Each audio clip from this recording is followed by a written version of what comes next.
Welcome to the Social University Podcast. We are so glad you're joining us today because we want to help business owners, entrepreneurs, and people just like you who want to build their business online. Listen, if we can do it, you can do it. So let's go.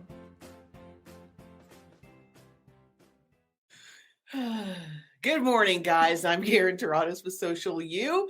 It is that time of the week. We come to you live every Wednesday morning at 10 a.m. Central to talk to you about social media tips, tricks, and trends, as well as digital marketing information. All this month is Mental Health Month. So we've been talking about stuff like how to take a break and how to, what's some other fun stuff we've been talking about? Bandwidth and how to get ahead of your schedule and how to keep your mental health while you're online, because it's hard. That's hard. This week, we're going to talk about dealing with negative comments, reviews, and trolls, which if you've been in business for more than a minute, you absolutely are going to have negative comments. Sadly, we didn't start really getting any negative comments until we got on YouTube. So there's that. But let's just go ahead and jump right in. Okay, first and foremost, and I kind of broke this out into pieces. I want to talk about how to respond to negative comments and complaints. And then we're going to talk about rude comments that are false, and people who just want to troll you. And then just a couple of other standout things that deserve mentioning but don't really fall into a category. So let's go ahead and get started. Number one, first and foremost, I cannot stress this enough. If this is the only thing you take away from this today, please pay attention and respond quickly. We do client reviews on the regular. It's a very normal thing for us to review. We'll go through as a team and look at their presence and their about information and just kind of go through. And we have a newer client, and we were doing this internally this week, and the newer client has 16 fake reviews on Facebook about Bitcoin that have been sitting there for a year because nobody is monitoring their comments or their reviews. So we got to go in there and clean that up. But come on, there's just no excuse for not paying attention to the notifications. Turn your notifications for your social media platforms on so that you're getting your business notifications. Facebook Business Suite will tell you about comments on Instagram and Facebook that are business related. So if you know your mom sends you another cat video, not that that's not a delight, but you not necessarily need to see those all day, every day, although I'm sure she sends you enough for you to do that, then you can go straight to the business stuff if you use the Business Suite tool.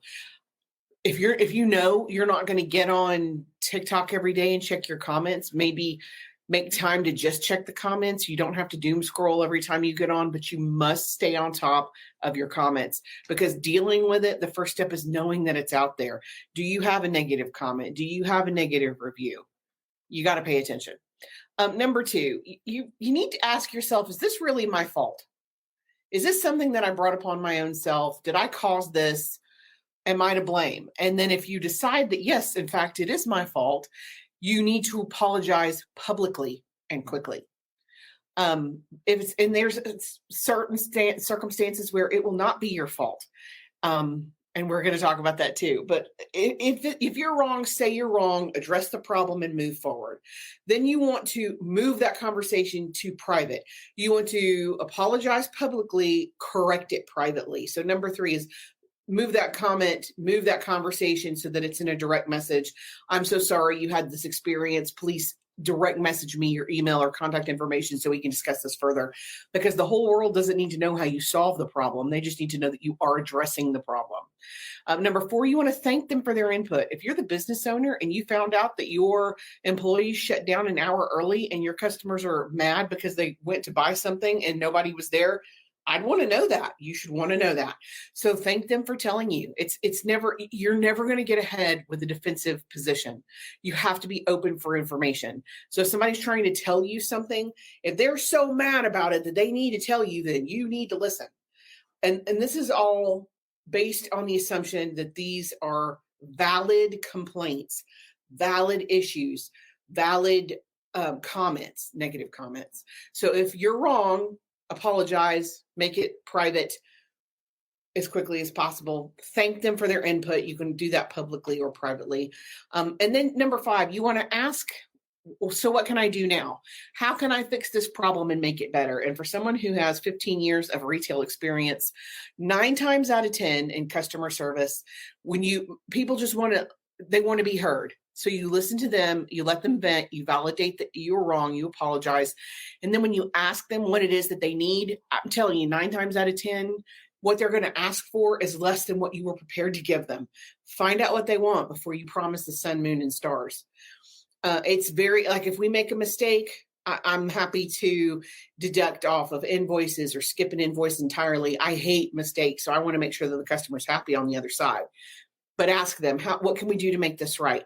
How can we fix this for you? Can we add this other service? Can we add this other thing on this side to make it better, to make it make you happy? But ask, because you have no idea what they want. It may be something that wasn't even on your radar.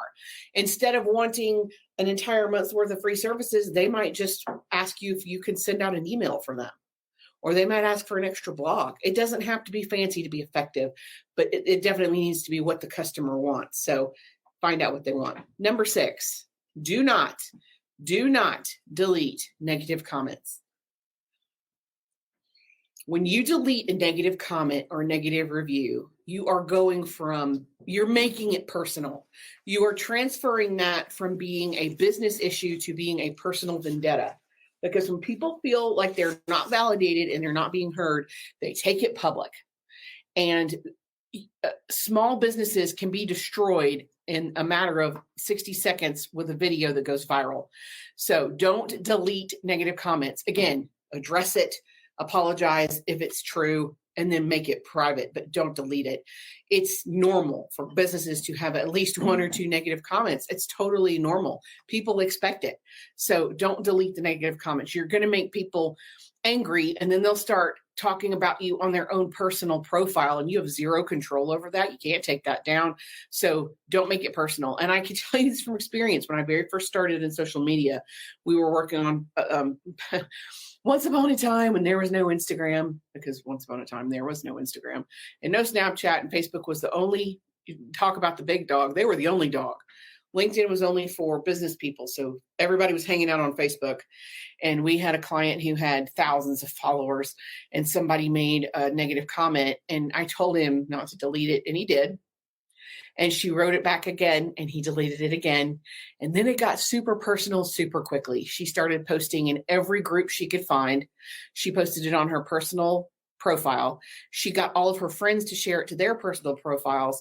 And that little tiny $50 mistake cost him thousands of dollars in business, because he refused to acknowledge he was wrong and deal with the consequences. So don't delete negative comments.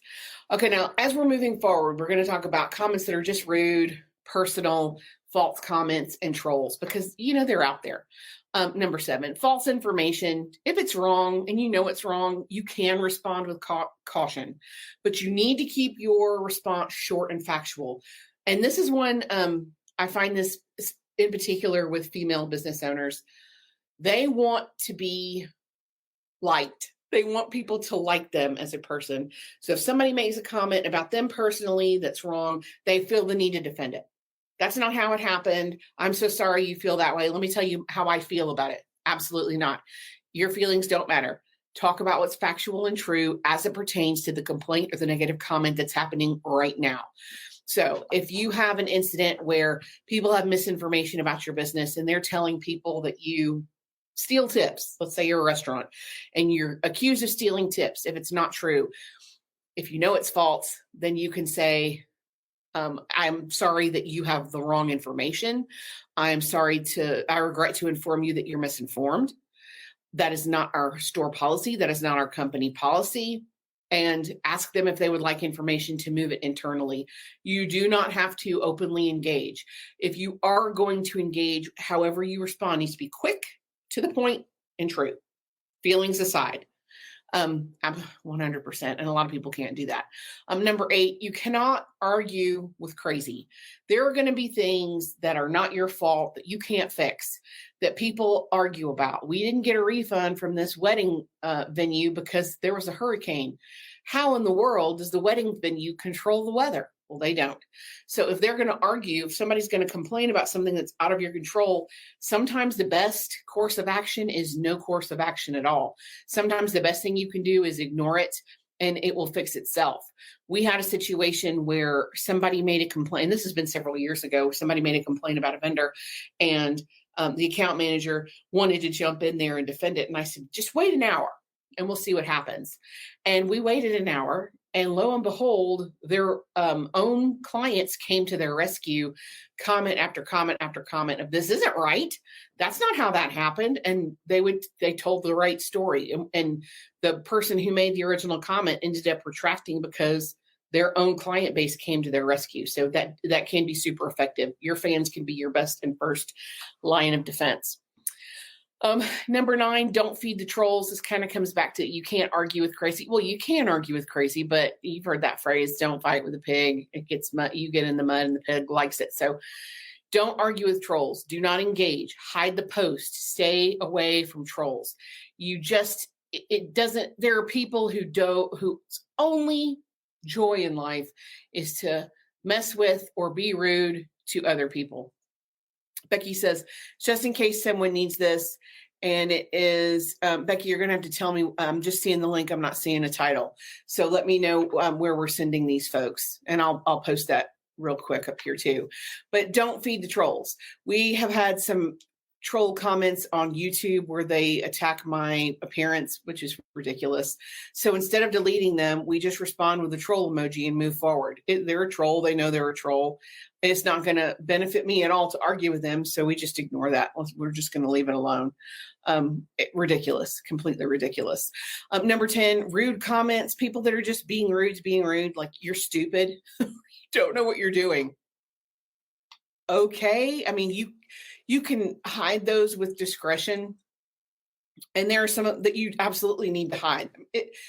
Commenting on somebody's appearance is never right. And a lot of times hiding those, the person can still see their comment, but nobody else can see their comment. So they're not mad that you deleted it and nobody else is getting to read it. So hiding it a lot of times can also be your best course. You good?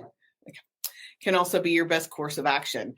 So you can delete with discretion. Obviously, if it's spam, you want to delete it. But ideally, you need a company policy in place so that if this specific situation persists, then you can address it in a specific way. We have a profanity policy. If somebody cusses in a comment, it's gone.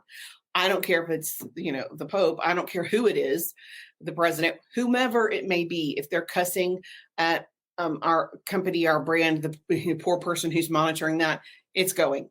There's just no need. There's no call for that ever. I feel the same way about customer service phone calls. The second the person starts to cuss, the phone call is over. So it's just absolutely not happening. Number 11, if the person persists, and sometimes they do, they'll comment over and over and over on the same thing. You can delete them, you can ban them, you can block them, you can report them. Facebook is really one of the best about this, where you can report this person is harassing me and block them from your page, ban them from interacting with you, and hide all of their comments, past, present, future. Very effective way to deal with a troll. So again, if you're wrong, it's okay to make mistakes. People make mistakes, and negative reviews can be a good thing. 85% of consumers look for negative reviews in order to make informed purchase decisions. And this number skyrockets to 91% among customers from the ages of 18 to 29. Bad reviews give customers a sense of worst case scenario, and they want to know what can go wrong, and they want to understand how much it impacts them and what you're going to do about it. If you have too many positive reviews, it actually comes across as fake. It looks like you got your mom and sister and cousins and friends to go fill out reviews about your company just to say nice things about you. It's okay to have negative stuff sometimes. It does validate that you're a real company. And I can give you very many examples of things that were handled and very well. We had, and people who came to the rescue. We've had that happen with our clients in the past, where other clients will come and put in a good word and kind of save them from themselves. So it does happen. We will have a schedule posted for June. I would love to say shortly, but that may not be true. Let's say by the end of the week, we'll know what we're going to talk about for June, and we'll have all of the weeks posted just in case somebody wants to know kind of what's coming down the pike. We are here to help. I want to know what you guys want to know. If there's a topic you're interested in, leave me a comment, send me a direct message. I want to address whatever is important or critical to you, so let us know. We're always available for questions. Of course, university is always open. You can ask questions there anytime you need, and someone is guaranteed to respond in 24 hours to make sure that you have what you need to have the answers you need. But I will be back. Same bat time, same bat channel next week, 10 a.m. Central. We go live on YouTube, LinkedIn, and Facebook. And until then, I'm Karen Taradas, and I'm here to help. Thanks. Thanks for joining us for the Social University podcast. We hope you enjoyed it. Be sure to follow us on all of our social media at Stay Social U. That's the letter U. And we will talk to you next week. Remember, you've got this.